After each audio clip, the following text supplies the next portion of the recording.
22nd March 2026, in a grand celebration of tradition, taste and togetherness, MTR Karunadu Swada Ugadi Special Edition came alive at Sahkar Nagar ground, bringing the vibrant flavors of Karnataka under one roof. Organized in collaboration with Honorable Minister for Revenue Shri Krishna Bere Govda, the festival marked the joyous occasion of Ugadi with a rich showcase of culinary heritage and cultural pride. From the bold and rustic dishes of North Karnataka to the rich and refined delicacies of South Karnataka and the unique flavors of Kodagu, the one-day festival featured more than 40 authentic regional dishes along with traditional festive sweets. Adding to the experience were iconic favorites from MTR, including the legendary Rava Idli and the ever-popular Masala Dosa, reconnecting visitors with timeless tastes that define Karnataka.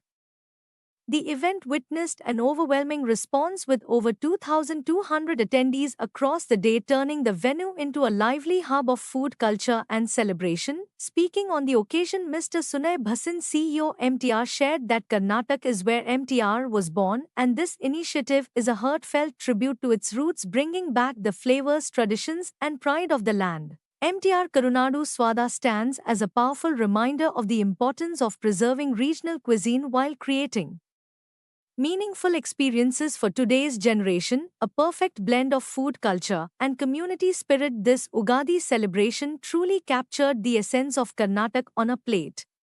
And this is our entire range of sweets. That's Mysore Pak, that's the Harbar Peda, this is Besan Laddu, this is Coffee Mysore Pak, and that's Coconut Barfi. So all of that along with Odige and Godi Hugi we've put on the platter for all the consumers today. Yeah. So what is your thoughts on especially MTR products?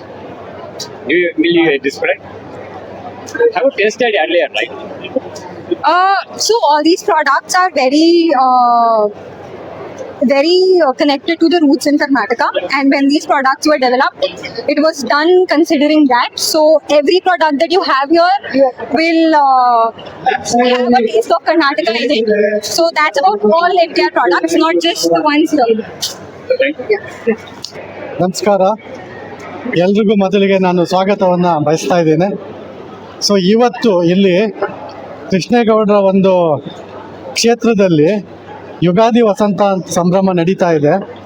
ಅವರ ಒಂದು ಸಹಭಾಗಿತ್ವದಲ್ಲಿ MTR ಜೊತೆಗೂಡಿ ಕರುನಾಡು ಸ್ವಾದ ಯುಗಾದಿ ಸ್ಪೆಷಲ್ನ ನಾವು ಮಾಡ್ಕೊಂಡಿದ್ದೀವಿ. ಇವತ್ತು ವಿಶೇಷ ಏನು ಅಂತ ಹೇಳಿದ್ರೆ, ಕರ್ನಾಟಕದ ವಿವಿಧ ಭಾಗದಿಂದ ವಿವಿಧ ಒಂದು ಫುಡ್ ಐಟಮ್ಸ್ಗಳು, ಈಗ ನೀವು ನಾರ್ತ್ ಕರ್ನಾಟಕದಿಂದ ಗುಲ್ಬರ್ಗ ಭಾಗದ ಒಂದು ವಿಶೇಷ ಖಾದ್ಯ ಪದಾರ್ಥಗಳನ್ನ ಅಲ್ಲಿಯವ್ರನ್ನ ಕರೆಸಿ ನಾವು ಅಲ್ಲಿಯವ್ರ ಕೈಲೇ ರೆಡಿ ಮಾಡಿಸಿ ಇಲ್ಲಿ ನಿಮ್ಮ ಎಲ್ಲ ಕ್ಷೇತ್ರದ ಜನಕ್ಕೆ ಒದಗಿಸಿಕೋದಕ್ಕೆ ವ್ಯವಸ್ಥೆ ಮಾಡಿದ್ದೀವಿ. ಹಾಗೆಯೇ ದಕ್ಷಿಣ ಕರ್ನಾಟಕದ ವಿಶೇಷ ಪದಾರ್ಥಗಳನ್ನು ಕೂಡ ದಕ್ಷಿಣ ಪದಾರ್ಥದಿಂದ ಅಲ್ಲಿ ಸ್ಪೆಷಲಿಸ್ಟ್ ಬಂದು ಮಾಡಿ ಇಲ್ಲಿ ಎಲ್ರಿಗೂ ಸವಿಯೋದಕ್ಕೆ ವ್ಯವಸ್ಥೆ ಮಾಡಿಕೊಟ್ಟಿದ್ದೀವಿ. ನೆಕ್ಸ್ಟು ನೀವು ಹಾಗೆ ಬಂದರೆ ಕೊಡಗು ಪ್ರದೇಶದಿಂದ ವಿಶೇಷವಾಗಿ ಕೊಡಗು ಆ ಒಂದು ಪ್ರದೇಶದಲ್ಲಿ ಹೆಚ್ಚಿಗೆ ಮಾಡುವಂಥ ಖಾದ್ಯಗಳನ್ನ ನಾವು ಇವತ್ತು ಇಲ್ಲಿ ಮಾಡಿ ನಿಮ್ಮೆಲ್ರಿಗೂ ಒದಗಿಸ್ತಾ ಇದ್ದೀವಿ. ಮತ್ತು ನೆಕ್ಸ್ಟು ನೀವು ಹಾಗೆ ಮುಂದೆ ಹೋಗಿ ನೋಡೋದಾದರೆ ಅಲ್ಲಿ MTR ಸಿಗ್ನೇಚರ್, MTR ಮೊದಲಿಗೆ ಏನು ಸ್ಟಾರ್ಟ್ ಮಾಡಿದ್ರು ದೋಸೆ, ರವಾ ಇಡ್ಲಿ ಇಲ್ಲ. ಸೊ ಅದು ಇಲ್ಲಿ ವಿಶೇಷವಾಗಿ ಈಗ ನೀವು ನಾರ್ತ್ ಕರ್ನಾಟಕಕ್ಕೆ ಹೋದರೆ ರೊಟ್ಟಿ ಇರ್ಬೋದು, ಹಾಗೆ ಕೊಡಗು ಕಡೆ ಬಂದರೆ ಕೊಡಗುನ ವಿಶೇಷ ರೊಟ್ಟಿ ಪದಾರ್ಥಗಳಿರ್ಬೋದು. ಸೊ ಅಲ್ಲಿ ವಿಶೇಷಗಳು ತುಂಬ ಪದಾರ್ಥಗಳಿದೆ. ಸುಮಾರು ಇವತ್ತಿಗೆ ನೀವು ಆಲ್ಮೋಸ್ಟ್ 90ರಿಂದ 92 ವಿಶೇಷ ಐಟಮ್ಗಳು ಇದೆ ಎಲ್ಲ ಸೇರಿ. ಅದಲ್ಲದೆ ನಿಮಗೆ ಜ್ಯೂಸ್ಗಳು, ವಿಶೇಷವಾಗಿ ಜ್ಯೂಸ್ಗಳು ಅಲ್ಲಿ ಫೇಮಸ್ ಆಗಿರೋಂಥ ಜ್ಯೂಸ್ಗಳು ಸಿಗ್ತಾ ಇದೆ. ಸೊ ಇಲ್ಲಿ MTR ಕೌಂಟ್ರ್ ನೋಡ್ತಾ ಇದ್ದಾರೆ. ಈ ಕೌಂಟ್ರಲ್ಲಿ MTR ಮಾಡ್ತಕ್ಕಂಥ ಎಲ್ಲ ಮೈಸೂರು ಪಾಕ್ ಇರ್ಬೋದು, ಆಮೇಲೆ ಲಡ್ಡು ಇರ್ಬೋದು, ಕೋಕೋನಟ್ ಬರ್ಫಿ ಇರ್ಬೋದು, ಪ್ಲಸ್ ನಮ್ಮ ಕರ್ನಾಟಕದ ಫೇಮಸ್ ಸ್ವೀಟ್ ಇರ್ತಕ್ಕಂಥ ಹೋಳಿಗೆ ಕೂಡ ಇಲ್ಲಿ ಎಲ್ಲರಿಗೂ ಸಿಗ್ತಾ ಇದೆ.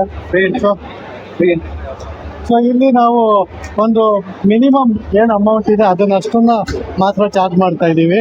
ಸೊ ಇವತ್ತು ಎಲ್ಲರೂ ಬಂದು ಎಲ್ಲ ಕರ್ನಾಟಕ ಭಾಗದ ವಿಶೇಷ ಏನು ಖಾದ್ಯಗಳಿದೆ ಅದನ್ನು ಒಂದು ಸೂರಿನಡಿಯಲ್ಲಿ ಎಲ್ಲರೂ ಸವಿಬೇಕು ಅಂತ ಕೇಳ್ಕೊಳ್ತಾ ಇದ್ದಾರೆ. Thank you.